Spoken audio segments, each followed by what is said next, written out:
નમસ્કાર મિત્રો. ધોરણ 12 અર્થશાસ્ત્ર વિષયની અંદર આપણે ત્રીજું ચેપ્ટર નાણું અને ફુગાવો. ગયા વિડિયો લેક્ચરની અંદર આપણે નાણું એટલે શું અને નાણાંના કાર્યો શું રહેલા છે એના વિશે આપણે જોયું. આજે આપણે એની અંદર એક મહત્વનો મુદ્દો કે આજે વર્તમાન સમયની અંદર પણ એ ચર્ચાનો વિષય છે એવા મુદ્દા વિશે આપણે સમજવાનું છે. એ એટલે ફુગાવો. તો સામાન્ય રીતે જોવા જઈએ તો ફુગાવો એટલે શું, કોને કહેવો ફુગાવો? તો સામાન્ય રીતે આપણે એવું કહેતા હોઈએ છીએ કે ભાઈ ચીજ વસ્તુઓની ભાવ સપાટીમાં વધારો થાય, અથવા તો એક જ શબ્દમાં કહેવું હોય તો ભાવ વધારો એટલે ફુગાવો. ચીજ વસ્તુઓના ભાવમાં વધારો થવો એટલે ફુગાવો. તો ફુગાવાને એક આર્થિક સમસ્યા ગણવામાં આવી છે. આર્થિક સમસ્યા, જે સમસ્યા આપણે જાણીએ છીએ, જે સમસ્યા નાણાં સાથે સંકળાયેલી હોય એને આપણે આર્થિક સમસ્યા કહીએ. તો ફુગાવો એ પણ એક નાણાં સાથે સંકળાયેલી સમસ્યા છે. સાથે સાથે નાણાકીય ઘટના પણ છે.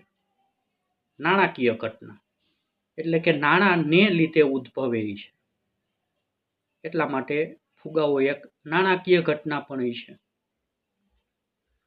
તો આ થઈ સામાન્ય વાત કે ફુગાવો એટલે ભાવ વધારો. પણ જુદા જુદા અર્થશાસ્ત્રીઓએ આપેલ વ્યાખ્યાઓ આપણે જોઈએ તો અહીંયા જુદા જુદા 3 અર્થશાસ્ત્રીઓ ડૉક્ટર એપી લર્નર, ડૉક્ટર જેમ કેન્સ અને ડૉક્ટર એસી પીગુ દ્વારા જે વ્યાખ્યાઓ આપેલી છે એ વ્યાખ્યાઓ વિશે આપણે જોઈએ તો સૌથી પહેલાં ડૉક્ટર એપી લર્નર એ શું કહે છે ફુગાવા વિશે? તો વસ્તુના પુરવઠા કરતાં તેની માંગમાં વધારો થવાની જે સ્થિતિ છે એને ફુગાવો કહે છે. વસ્તુનો પુરવઠો અને વસ્તુની માંગ. 11મા ધોરણમાં પણ આપણે શીખી ગયા કે કોઈ પણ વસ્તુની કિંમત છે એ 2 પરિબળોને આધારે નક્કી થાય, માંગ અને પુરવઠા દ્વારા. જો આ બંને વચ્ચે ગેપ ઊભો થાય તો કિંમતમાં ફેરફાર થાય છે. તો અહીંયા શું કહે છે કે બજારની અંદર જો વસ્તુનો પુરવઠો જેટલો હોવો જોઈએ એના કરતાં વસ્તુની માંગ વધી જાય, માંગમાં વધારો થાય, તો એવી સ્થિતિને આપણે ફુગાવો તરીકે ઓળખી શકીએ. દાખલા તરીકે બજારની અંદર 500 મણ ઘઉં છે અને ગ્રાહકો દ્વારા 700 મણ ઘઉંની માંગ કરવામાં આવે છે. તો આ પુરવઠા કરતાં માંગ વધેલી છે, 200 મણનો પુરવઠો ઘટે છે. તો એને કારણે કિંમતમાં વધારો થશે, ભાવમાં વધારો થશે. તો આ રીતે વસ્તુના માંગ અને વસ્તુનો પુરવઠો આ બંને વચ્ચે એક ગેપ પડી જાય છે, તફાવત ઊભો થાય છે. એને કારણે ભાવ સપાટીમાં વધારો થાય છે. તો ત્યારે ફુગાવાની સ્થિતિ ઊભી થાય છે.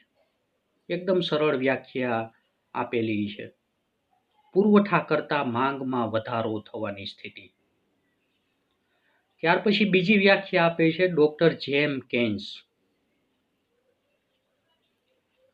એવું કહે છે કે સાધનોને પૂર્ણ રોજગારી મળે, સાધનોને પૂર્ણ રોજગારી, ઉત્પાદનના સાધનો, જમીન, મૂડી, શ્રમ ને નિયોજક,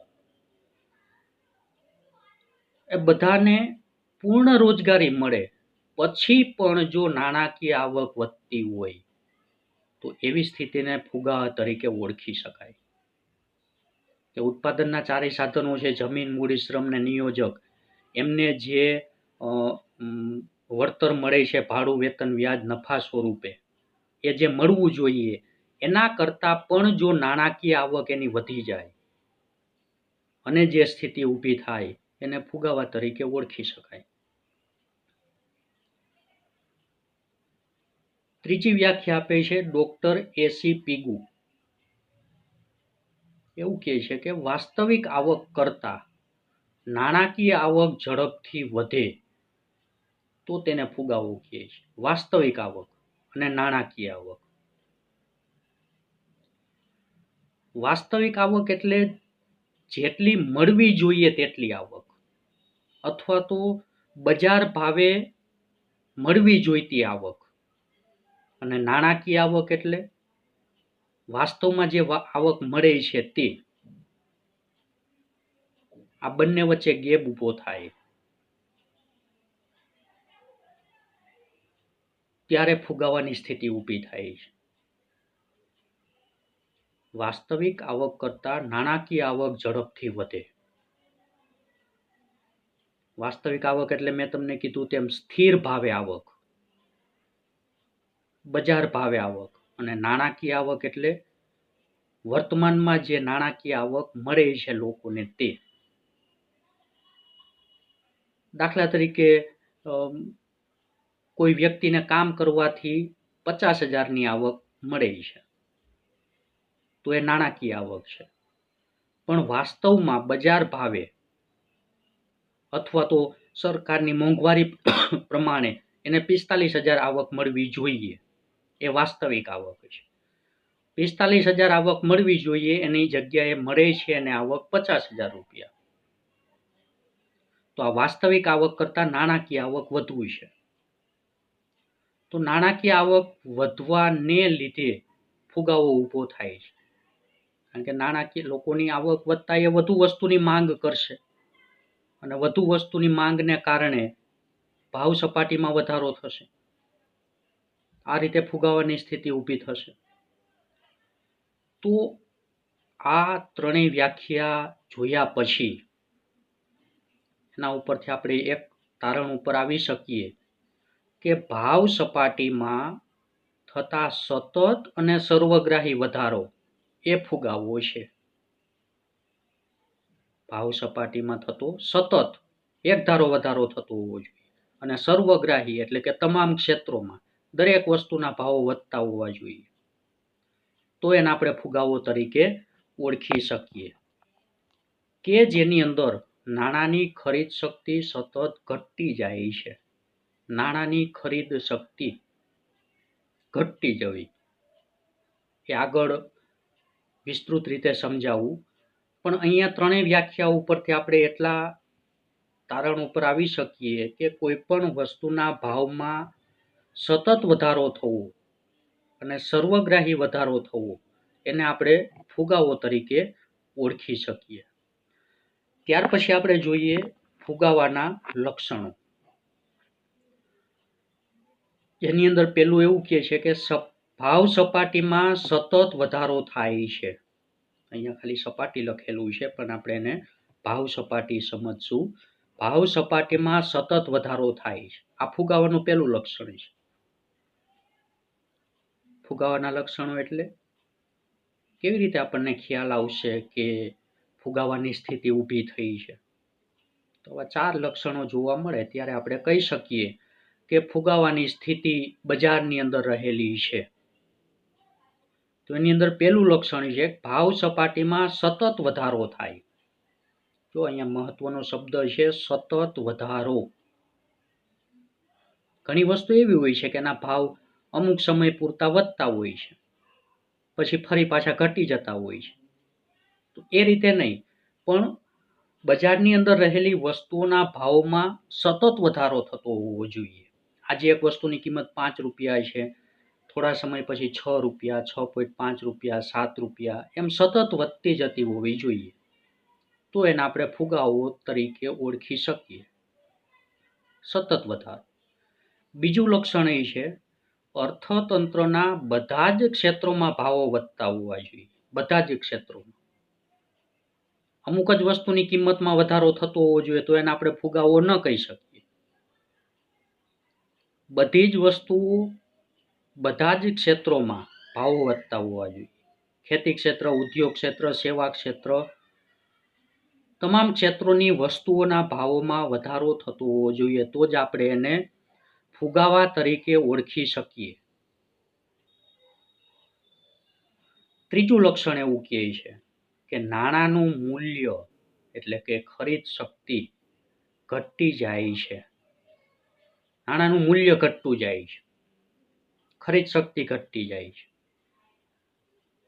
આજે જેટલા રૂપિયામાં આપણે જેટલી વસ્તુ ખરીદી શકીએ છીએ, ફુગાવાની સ્થિતિ ઊભી થતા એટલી વસ્તુ આપણે પછી ખરીદી શકતા નથી.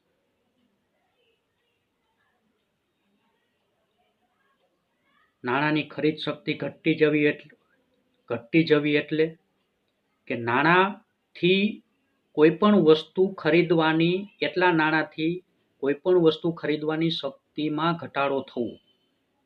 એક ઉદાહરણ દ્વારા આપણે સમજીએ કે નાણાંનો એક એકમ લઈ લઈએ આપણે, કે દાખલા તરીકે 5 રૂપિયા છે, નાણું 5 રૂપિયા છે. એ લઈને આપણે બજારની અંદર ચોકલેટ ખરીદવા માટે જઈએ છીએ. તો ચોકલેટના ભાવ 1 રૂપિયો હોય છે. તો સીધી ગણતરી પ્રમાણે 5 રૂપિયા દ્વારા આપણે 5 ચોકલેટ ખરીદી શકશું. અત્યારે નાણાંનું મૂલ્ય 5 રૂપિયાની 5 ચોકલેટ ખરીદવાની શક્તિ એ 5 રૂપિયામાં છે. પણ જો ફુગાવાની સ્થિતિ ઊભી થશે, ભાવમાં વધારો થશે, તો હવે એ 5 રૂપિયા દ્વારા ભાવ વધ્યા, તો હવે જે એક ચોકલેટનો ભાવ 1 રૂપિયો હતો એ હવે 5 રૂપિયા થઈ ગયા. તો હવે એ જ 5 રૂપિયા દ્વારા, કે જે 5 રૂપિયા દ્વારા આપણે 5 ચોકલેટ ખરીદી શકતા હતા, એ જ 5 રૂપિયા દ્વારા હવે આપણે એક જ ચોકલેટ ખરીદી શકશું. તો અહીંયા 5 રૂપિયાની ખરીદવાની શક્તિ ઘટી, ઓછી ચોકલેટો ખરીદી શકશું. તો આમ જેમ જેમ ફુગાવો ઊભો થાય એમ નાણાંનું મૂલ્ય, નાણાંની ખરીદવાની શક્તિ એ ઘટતી જાય છે. ચોથું લક્ષણ એવું કહે છે કે પૂર્ણ રોજગારી હોવા છતાં જો ભાવમાં વધારો થાય તો એ પણ ફુગાવો હોય છે. પૂર્ણ રોજગારી હોવા છતાં દેશના તમામ નાગરિકોને, દેશના તમામ ઉત્પાદનના સાધનોને પૂરેપૂરી રોજગારી મળી ગઈ હોય, અને આમ છતાં પણ જો ભાવમાં વધારો થતો હોય તો એ ફુગાવાની સ્થિતિ સર્જે છે. તો આ રીતે ફુગાવાના 4 લક્ષણો અર્થતંત્રની અંદર જોવા મળે તો આપણે એને ફુગાવાની સ્થિતિ ઊભી થઈ છે એમ આપણે કહી શકીએ. ત્યાર પછીનો મુદ્દો આપણે જોઈએ કે ફુગાવાને સમજવા માટે અથવા તો ફુગાવાનો આપણે અભ્યાસ કરતા હોઈએ ત્યારે ધ્યાનમાં રાખવાની બાબતો ખૂબ જ અગત્યનું છે. આની અંદરથી આપણને ટૂંકા પ્રશ્નો પણ પૂછાઈ શકે. તો કઈ કઈ બાબતો ધ્યાનમાં રાખવી? ઘણી વખત એવું પણ બનતું હોય છે કે ભાવો ન વધતા હોવા છતાં પણ ફુગાવાની સ્થિતિ હોય છે. ક્યારે એવું બને? તો એની અંદર પહેલી બાબત છે કે સરકાર કાયદા દ્વારા અથવા તો સબસિડી દ્વારા ભાવ સપાટીને દબાવી રાખે અને એને કારણે ભાવ ન વધે, પણ છતાં ફુગાવો તો છે જ. બે રીતે અહીંયા સરકાર ભાવ સપાટીને વધવા ન દે. એક તો કાયદા દ્વારા અને બીજું સબસિડી દ્વારા. કાયદા દ્વારા કોઈ પણ વસ્તુના ભાવો છે એ નિયંત્રણમાં રાખે સરકાર. ઘણી વસ્તુઓ બજારમાં આપણે જોઈએ છીએ કે બજારના એ વસ્તુઓની કિંમત ઉપર સરકારે નિયંત્રણ રાખેલું હોય એના ભાવો ઉપર, એને કારણે એના ભાવ વધતા ન હોય. અને બીજું સબસિડી દ્વારા સરકાર ઘણી વસ્તુઓની અંદર સબસિડી આપે. ખેડૂતોને ખેતીના ઉત્પાદનના સાધનોની અંદર જે સબસિડી આપે છે. સબસિડી એટલે કે એ વસ્તુની કિંમતનો અમુક હિસ્સો છે એ સરકાર ચૂકવી આપતી હોય. તો આ બંને દ્વારા જો ભાવ સપાટીને સરકાર દબાવી રાખે, એક તો કાયદા દ્વારા સરકાર ભાવ ન વધવા દે કોઈક વસ્તુઓના, અથવા તો સબસિડી આપીને એ પૂરેપૂરી કિંમત વ્યક્તિને ચૂકવવી ન પડે એ રીતે ભાવને દબાવી રાખે, તો આ બંને દ્વારા ભાવ તો વધતા નથી, પણ આમ છતાં પણ ફુગાવો હોય છે. તો એને દાબેલો ફુગાવો તરીકે ઓળખવામાં આવે છે. આમ જોવા જઈએ તો ભાવ વધતા હોય, પણ ભાવ વધતા હોવા છતાં પણ એ ગ્રાહકો સુધી એ ભાવ વધારો નથી આવી શકતો, કારણ કે સરકાર બે વસ્તુ દ્વારા, કાયદા દ્વારા અને સબસિડી દ્વારા, એ ભાવ સપાટીને વધવા નથી દેતી. આમ છતાં પણ એ સ્થિતિને આપણે ફુગાવા તરીકે તો સરકાર કાયદા દ્વારા કે સબસિડી દ્વારા જો ભાવ સપાટીને દબાવી રાખે અને એને કારણે ભાવ ન વધતા હોય અને આમ છતાં પણ એ ફુગાવો તો છે જ, તો એને દાબેલો ફુગાવો તરીકે ઓળખી શકાય. 1 માર્કની અંદર આ પ્રશ્ન પૂછાઈ શકે કે દાબેલો ફુગાવો એટલે શું? સરકારે દબાવી રાખી ભાવ સપાટીને, શેના દ્વારા? તો કે સબસિડી દ્વારા અને કાયદા દ્વારા એના ભાવને નિયંત્રણમાં રાખેલા છે.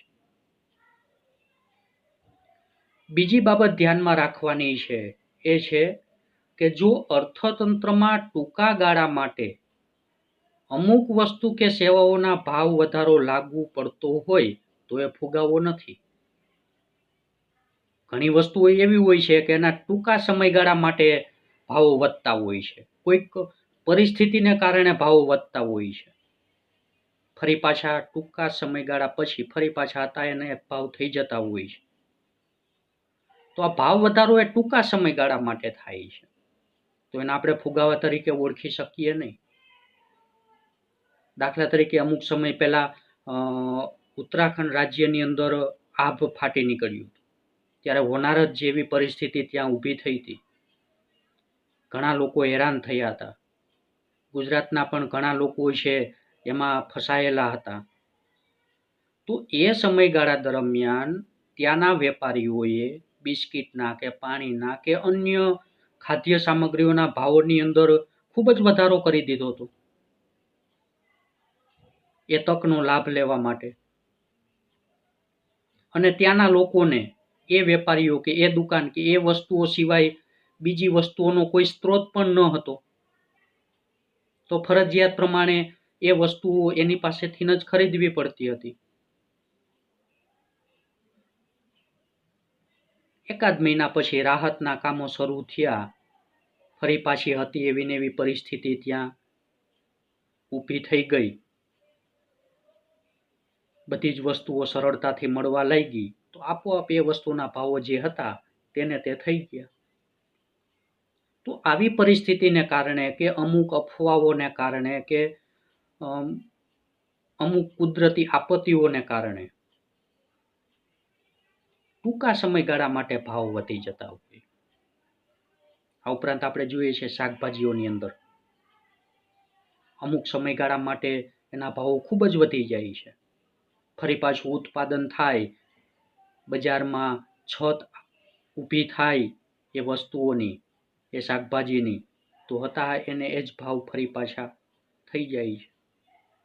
તો આવા જો ટૂંકા સમયગાળા માટે અમુક વસ્તુ કે સેવાઓની કિંમતમાં વધારો થતો હોય તો એ ફુગાવો નથી, કારણ કે અગાઉ આપણે જોઈ ગયા કે વસ્તુની કિંમતમાં સતત વધારો થતો હોય તો જ એને આપણે ફુગાવા તરીકે ઓળખી શકીએ. ત્યાર પછીની ત્રીજી બાબત છે કે અર્થતંત્રમાં ઉત્પાદનના સાધનો બેકાર રહેવાથી, ઉત્પાદનના સાધનો, જમીન, મૂડી, શ્રમ, નિયોજક એ જો બેકાર પડ્યા રહીએ તો વસ્તુ કે સેવાના ભાવો વધશે, કારણ કે બેકાર પડ્યા રહેવાથી ઉત્પાદન થશે નહીં, ઉત્પાદનની અછત ઊભી થશે બજારમાં અને એને કારણે વસ્તુ કે સેવાના ભાવ વધશે.